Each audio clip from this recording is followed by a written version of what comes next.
Before we get started, if you missed any of our episodes, you can always head over to kboxtv.com/community/the-breakdown. Now let's break it down. Today we're focusing on sleep and wellness and how it can affect you. And I'm here with Dr. Omavi, and we're going to be talking about sleep and wellness. I mean, not just how it can affect you, but also, just how important it is to pretty much the entirety of your life. Right. So as we get into this, I want to start kind of on the back end, right? How can poor sleep impact our mental health and emotional regulation? If we're not doing it right, how can it affect us? What can we look out for? What can we see? What are some signs? Even one night of bad sleep, you can feel it the next day. True. Been there. And most people know when they're feeling tired, right? Mm-hmm. But there's other signs that you may not know may be related to poor sleep. Number one, waking up with a headache. Okay, interesting. Yeah. Okay. Waking up with a headache, grinding your teeth at night. Okay. Waking up to use the restroom multiple times at night. Okay. Mm-hmm. Marital problems. Okay. I can see that. Yeah, so I could go on and on, but the reality like is, stressors can play a role, I guess. Yeah, it's weight gain. Okay. See, these are things people don't know. It's their sleep. Stuff. Yeah, okay. It's their sleep. So, sleep is a natural time for your mind and body to heal. Okay.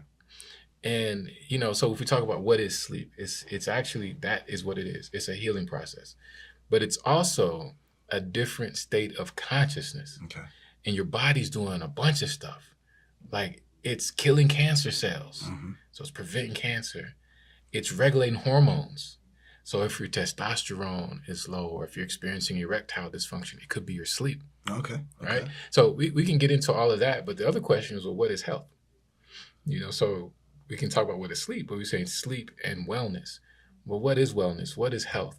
And I think, the definition kind of has been, the absence of disease. Oh, I'm not sick, so I'm healthy. No, not necessarily. Right. Or I'm sick, so I'm not healthy. No, that's not how it works. In my opinion, and actually different cultures that I have either experienced or studied, health is balance. You can have a cold and not be sick. Your immune system is fighting it. You're recovering, right? So health is this balancing act that we're involved in, and sleep is the ultimate balancing time to balance your stress. Right. So if you're going through things and you're working through your day, you need to recover, and sleep is that time. So so it's basically in everything. It's just a part of our. I guess you probably. Immune system. Time for your heart to rest. Right. It's like, okay. So it's very important. So we'll go into some ways too on how to better get that much needed sleep. But so you mentioned, because the next question was similar, like, what are some behaviors also that could show up? Mm-hmm. So you mentioned like waking up in the night. Mm-hmm. Are there any others? Waking up with a headache. Mm-hmm. Are there? What if you can't? Because I know I'm going to put this out there right now, because this has been my. Go ahead. I tell you, this has been my issue until recently. Right. This has been an issue for me for years. Can't go to sleep. Mm-hmm. How do we deal with that? Okay. Well, I'm going to start by saying sleep looks different based on what stage in life you're in. Okay. Sleep for a newborn is different for sleep for someone who's elderly. True. Sleep for a teenager, an adolescent, or I needed a lot when I was a teenager. Exactly, and you should. And that's what we actually are doing our children such a disservice by saying, you just need 8 hours. Right. Get up. Yeah, 6 a.m. I get to school. No, they need more time. They need probably 10 or 11 hours of sleep. Yeah. Okay. So if we're looking at, let's say, middle-aged professionals who cannot fall asleep, well, this is what I've learned. There is something called insomnia. We all know what it is. It's difficulty falling or staying asleep. But the question is, like, why? So you got to understand your body has an intelligence. Mm-hmm. It's always trying to protect you. Right. All right. So that's why if you put your hand on something sharp or hot, you move back. You do, yeah. You know what I'm saying? Because pain is there to protect you, Right. right? It's an automatic thing. You don't have to tell yourself to do it, right? However, same thing happens with sleep. If your sleep is bad, dangerously bad, your brain and your body's going to wake you up. It's going to say, no. I prefer you just to stay awake. Really? Yes. Wow, that's interesting. Right, exactly. Okay. So always look at the quality of your sleep first. Okay. The quality is the first step, because a lot of people say, man, I can't sleep. I need something to sleep. Let me get some over the counter or whatever. Let me go see a Tylenol doctor. sometimes. Tylenol PM Yeah. or whatever, NyQuil. Man, you're doing yourself such a disservice. I know. Let me tell you But why. you get sleep. And you don't feel better the next day. Not really. You feel drunk, you feel hungover, Right. you wake up with a headache, you're cloudy. It's, you can't think clearly. And I think what people care about, there was a study that was done that had patients list everything that was important to them and rank it in order as it relates to insomnia. Okay. And the thing that was at the top was being able to perform well.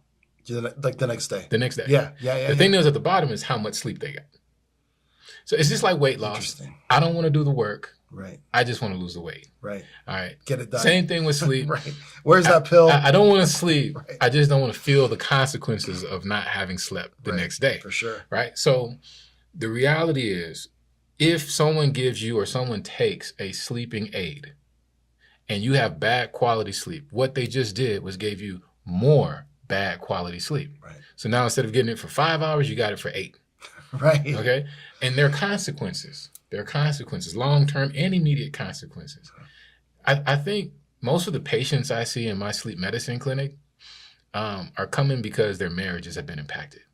Okay. They're sleep divorced. They're sleeping in separate rooms. Oh, wow. Interesting. Yeah. I mean, it's a problem now. The intimacy has been impacted. Oh, yeah. I also see that's usually the top thing. The second thing is performance. Performance on the job. Right. Performance in the bedroom. Right. It's impacted by sleep. Okay. I thought about that, Yeah. I mean, a healthy man will have 3 to 5 erections a night Okay.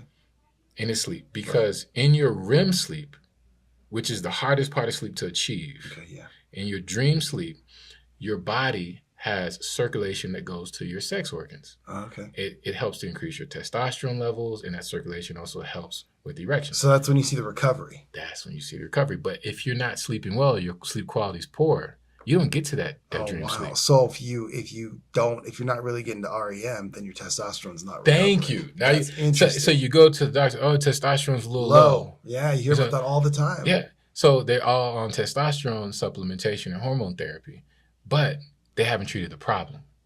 Interesting. I have had many patients come. We checked. We didn't give them any testosterone. We treated their sleep problem. Testosterone went back up. They're good. Going back to normal. Yes. That's interesting. Yes. So that'd be another way, another psychological, or Yes. physiological in that sense, Well, that you can watch out for. see, that's the thing I love about sleep. There is no line between the psychological and the physiological. Really? No, that's where it's mind and body. Yeah. So, for example, if you had a bad day, terrible day, Yeah. and you go to sleep, can't fall asleep. Well, not falling asleep is physiological, Right. but there's something called psychophysiological insomnia. Oh, wow. You need both. Wow. You need both. Okay. It's a mind-body exercise activity that you do on a daily basis. That's why I say sleep is the time to heal the mind and the body. Okay, and let me ask you this. I mean, obviously, I'm learning like just how important in more areas than I ever thought it is, but I'm sure all aspects of our life, essentially, because it's when we heal, like you were Right. saying. But and I've had trouble with asking this question because I know everybody's kind of different, right? I mean, how much do you need a night? Because people are like, well, I've always heard 8 for the longest time. Now, for me, I've always been more like a 9, 9.5 kind of. That's always how I've been my whole life. Mm-hmm. And it used to, back when I was younger, even going through my 20s, it actually worried my parents. I could sleep 10 hours, 11 hours a day in my 20s, but they saw that they saw that I was getting. My dad one time, it was my dad. He came by the room. He goes, don't you feel like you're sleeping your life away? And I was like, no. But they stopped kind of give me flack for it when they realize, well, he's getting everything done. He needs to get done. I guess we can't get mad. He's not cutting corners. He's not, putting stuff off. I just need sleep. But so I got to ask, like, is it a one size fits all, or some people because I know some people like 7 hours and they're fine. And I don't mean 7 hours like for a week. I mean, that's what they do. All right. I'm gonna answer your question directly. Okay. But then I'm gonna get into it. Okay. The research shows that people who sleep 7 to 9 hours a night live longer. If you sleep less or more, you shorten life. Wow. Okay. Now, that's the data, that's the research, that's the facts. Okay. However, if I ask the question, how much money do you need to retire? Right. Well, it depends on how long you want to live. Yeah. Okay. True. So you ask me, how much sleep do you need? Well, it depends on how good a quality of life you want. Right. It depends on how long you want to live. If you want to shorten your sleep because you want to go after this or that, okay, but you're going to pay for that. Right. Somewhere. Don't make it long term. No, I mean, if you do that, there are gonna be consequences that may shorten your life, may accelerate your cardiovascular disease process. But like even you and I, there's been certain days where we've had to sacrifice. Right. There's been certain days where I was doing this and I was rehabbing a house or whatever, and I didn't get a lot of sleep. Right. But it wasn't a daily thing. Right. That's again, health is balance. Right. Oh yeah. So right. It's not about 1 day or 2 days. It's about the overall balance in which direction you're going with your health. So there are some people who have an extreme level of stress. And again, I'm gonna go back to sports. So LeBron James, basketball, they play games like every other day. Right. They're flying cross country. All right. They got to recover and get ready to play again. You can tell based on the people who are up texting at night how their game is going to be. Very true. There have been studies that looked at social media posts, the time they're posting, said, look at the amount of turnovers, et cetera, that they have, and again, the mistakes they make. Number one. Number two, if you invest in your recovery, you're talking about someone who's abusing their body every other day, playing at a high level, getting hit. How are they recovering? So it's about the balance. If you're going to push yourself further, you're going to need a strong recovery plan. There's some people who don't have that much stress. They may not need as much of an intense recovery plan.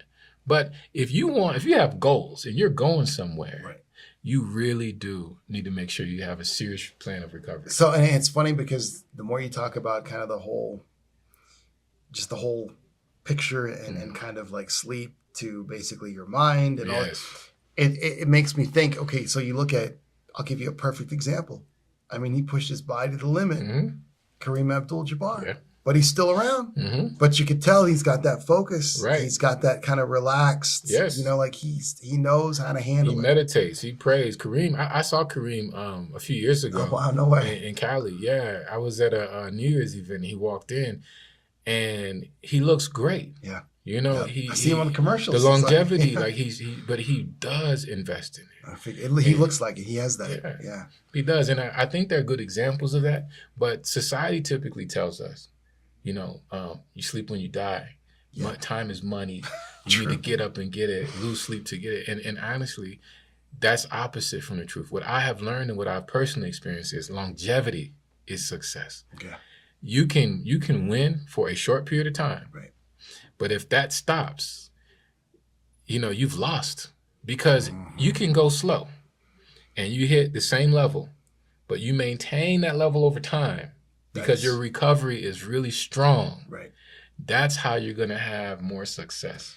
And let me ask you this then too, because you mentioned something that a lot of us deal with. I mean, I'm sure every adult, stress. Now, are some people more inclined to stress than others, a little more overthinking here and there, and if you do have that, how can you kind of circumvent that at least around the time you're trying to wind down so you can just... It's only, I tell my patients this, it's 2 ways to address stress or trauma because things will trigger you. And you can't walk through life in bubble wrap. Right. But you have 2 options. You remove or avoid the trigger, or you change the way you respond to it. Okay. That's it. I mean, there's no other options, really. Yeah. So if you know you're working in an environment that's stressful, Right.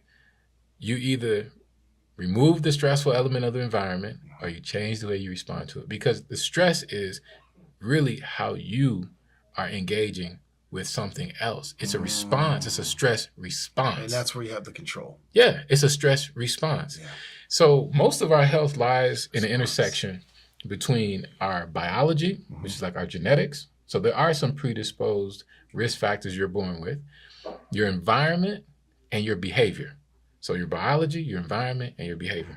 That's where most of our health. So if someone has a family history of diabetes, okay, then you put them in an environment where all is fast food and corner stores and liquor stores, right? So that's already a problem. Right. But they still have their behavior. Right. If they make the right decisions to make healthy food available to them, they don't have to have diabetes. Right.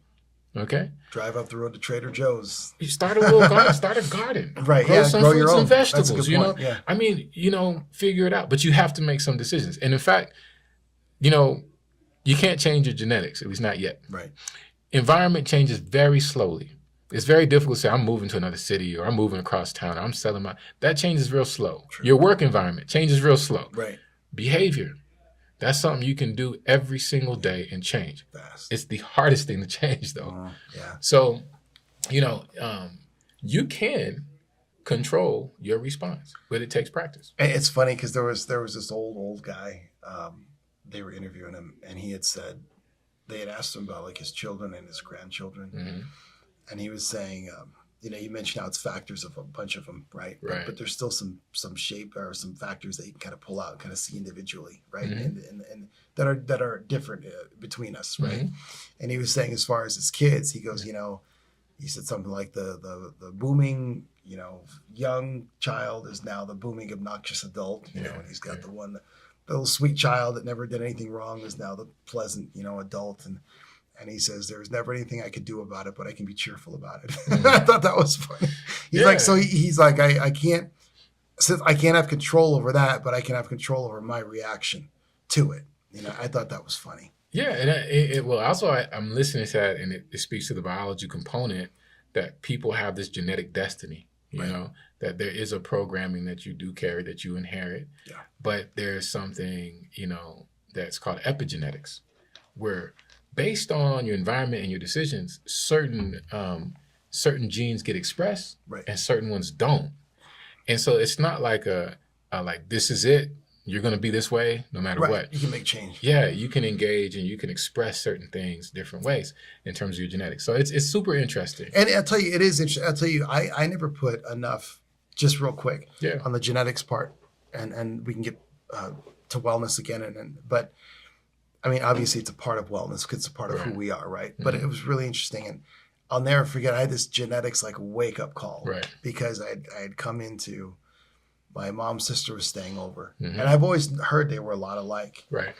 And I asked a question from another room, and my mom and her sister, it was something to do with breakfast or lunch, and they gave the exact same answer from two different rooms. Right. And I was like, well, that's also that's interesting. You would say that's genetic. Yeah, that's what I thought. Yeah. But that shows the power of behavior. Okay.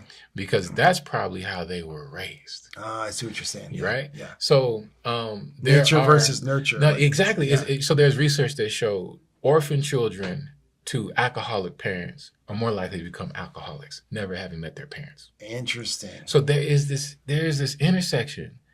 You making decisions actually changes your genetics, expresses certain things. Okay. Yeah. And you pass that on. I heard that. And I think also, what I think is super important about this, as it relates to sleep and health, is trauma. Yeah.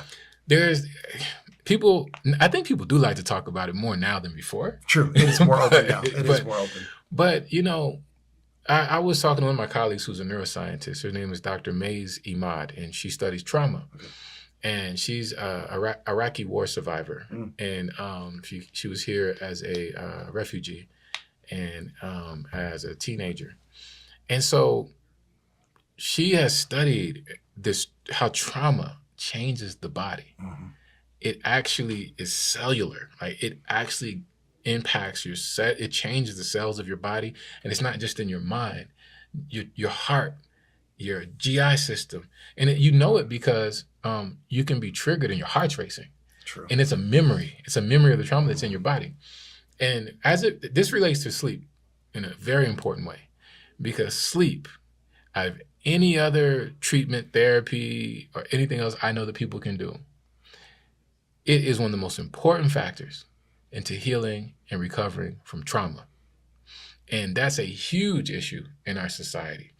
People don't know what to do with it, so they don't like to talk about it. The biggest thing I see in my practice, loss of a loved one. Loss of a loved one. I mean, people come in, I can't sleep. I say, okay, when did this start? Well, I don't know. They finally get back to, it's like, well, when my mother died, or when my husband passed away. And in this society, we don't know what to do with that. We don't know what to do with that. We don't, and it can't be not just loss of sleep, but when you look at the wellness part of it, I mean, obviously sleep's huge on that. But I was watching an old show yesterday, and it's funny. It's been mentioned, but like not enough. You know, that's why people abuse drugs, and you know, it's not because they want to try drugs. I mean, that can be the case. They're self-medicating, right? Something's bothering them that they don't want to bother them, and so they get this makes that not bother me so much. You know, and that's I think that's not talked about enough either, because then that way, you know, I think if we were to talk about that more, maybe people could say, well, let me find a better way to find this not to bother me, because that's really why I want to do this, why I want to drink more, is because this is bothering me. When I do drink more, it bothers me less. But that's not the answer. Let's talk about that. I'm glad you brought that up, because yes, we self-medicate. Like a lot of Americans self-medicate their problems. And part of the problem is they don't have good health insurance. Mental health is stigmatized, et cetera, et cetera. It costs, and it's stigmatized, and it's not accessible, especially in underserved areas. Right. However, why are they drinking? They're drinking so they can sleep. Yeah. Because of stress. Yeah, no, they can't sleep. You know what I'm saying? Like, it expresses itself as, I can't relax. So since they couldn't get the proper health care. Right. They're like, well, I know this will. Yeah. No, exactly. No, exactly. Like the hypnotics that people like the Ambien and all that stuff people take for sleep, it works on the same receptors as alcohol. You know, most of them do. It's like, you know, you have benzodiazepines that work on the alcohol, same receptors alcohols work on. Hypnotics are a bit different, but they have a similar impact, and they also can be very addictive. Right. So the problem is addressing the actual problem, okay? And so it leads to self-medication, which is a huge problem in our society today. But I'm telling you that they're self-medicating so they can sleep, because they know if they could just get some sleep, they feel better. They feel better, because that's how it expresses. My stress and my pain is keeping me from peace. Right. I can't relax. And you need some time to mourn, you know, when you talk about We don't know how to mourn in this country. I know. We don't know. You go to a funeral, you go lunch, go back to work the same day. I tell you what, I didn't realize. So, and I'm not just saying this for my bosses and everything, and I'm not, but when my parents passed away, I had stretches where I had plenty of time to take care of the funeral. You know, like take care of your family, take care of the funeral, you know, do what you need to do. I can't appreciate that enough. My brother, who worked for a Fortune 500 company, I won't name the company. But he was shocked he was shocked at how much time I was allowed to handle everything and get the stuff straightened out. Right. They wanted him back to work, I want to say like in 2 days or a day. Yeah. And I couldn't believe that. That's culture. I couldn't believe that. That's the culture. That's the difference in the culture of your work culture. You know what I'm saying? We also have a culture in America that does not really respect life and death. Right. It's right. Definitely seen in healthcare. And that's why it's so controversial. It's always, this is just a problem to make, getting in the way of making more money. But what we know scientifically is when people are healthier, you're more productive, and you do better, you make more money. I mean, it's all there. Yeah. But we don't, it's a philosophy and it's a culture that has to change. Yeah. It has to change. And it's exploitative and it's wrong. The thing is, I could sense that, how long ago did you lose your parents? Dad 2012, Mom 2017. So yeah, about 10 years ago now for Dad. Okay. Yeah. Yeah. I mean, over time. I think, and maybe you can, share or speak on this, but That's a big change and turning point in your life. Oh yeah, it was huge. And how did you experience, reestablishing yourself and your identity and your life and your relationship with your parents after the funeral? So in the short term, sleep went out the window. Mm-hmm. Even, I'll be honest with you, wellness went out the window. Mm-hmm. Mom and I were like, for the first couple of days, we couldn't even like hardly function. We would tell each other stuff and not even remember saying it. Mm-hmm. Nothing bad, just stuff we needed to do. Mm-hmm. So we started writing stuff down. Mm-hmm. We started being more mindful. Okay, like our minds are not in the right spot. Right.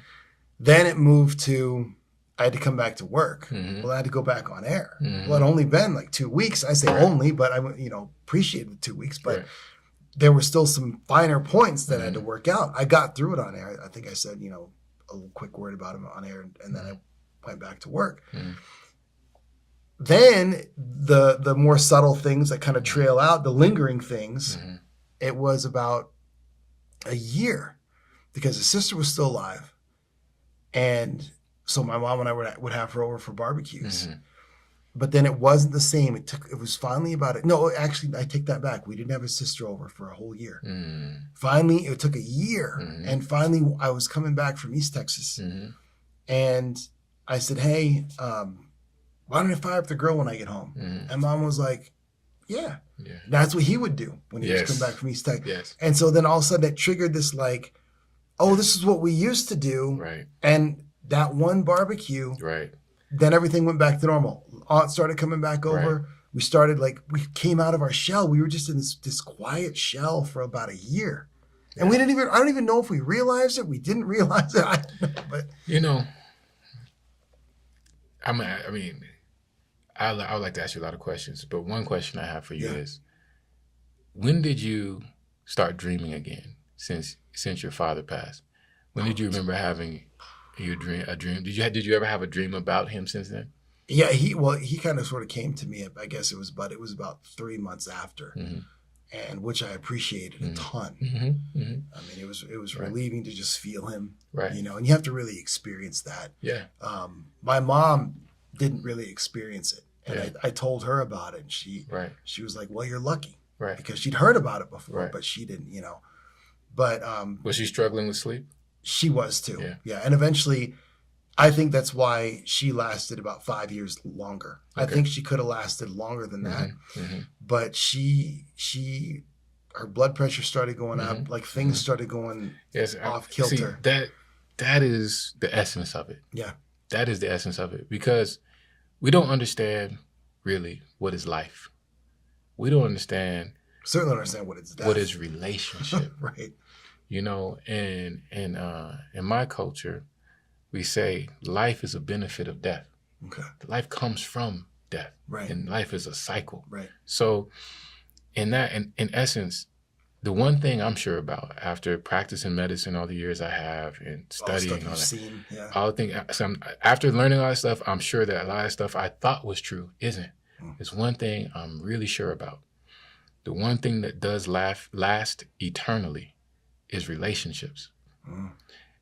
There's an essence to it. There's a sacredness about it that does last beyond death. Right. And that thing is so real, because all the patients I see, all the problems they have, that's the only thing they actually care about. And if I tell them, okay, listen, that relationship has changed, but maybe if we can help you get to sleep again, we can help you dream again. You can restore that relationship in a certain capacity. And it's true, it happens. They get that dream. Yeah, yeah. And that dream gives them the message that they needed. Yep. And it keeps them going. It helps them heal. Yeah, it does. It speeds it up. And I can't tell you, from a scientific perspective, we don't know. We don't have any data on that. But I can tell you this. If I showed you someone's brain activity when they're awake and someone's brain activity when they're dreaming, you wouldn't be able to see the difference. I can't see. It's exactly the same. Interesting. The brain is just as active when it's dreaming as when it's awake. But it's totally different. It's totally different state of consciousness. Yeah. Wow. But you're responding to things. You're active. Yeah. You understand? So we're still learning it. But I can tell you one thing for sure. Cultures and civilizations that are much older than American Western civilization Right. have been studying this, practicing it, and understanding it for millennia. Okay.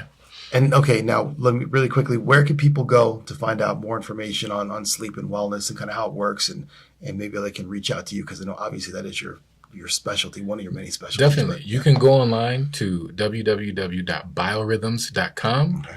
or you can go to thesleepmd.com and learn more about what we do. You can also call us at 915-272-7000 or 833-32-SLEEP and make an appointment to get a consultation. All right. Well, thank you very much for My coming pleasure. on. Look forward to having you again. Likewise, sir. If you enjoyed this conversation, make sure to comment, subscribe, and share it with your friends. You can check out our past archive of episodes on kfoxtv.com or listen on Spotify and Apple Podcasts. Thank you so much for breaking it down with me, and we'll see you next time here on The Breakdown.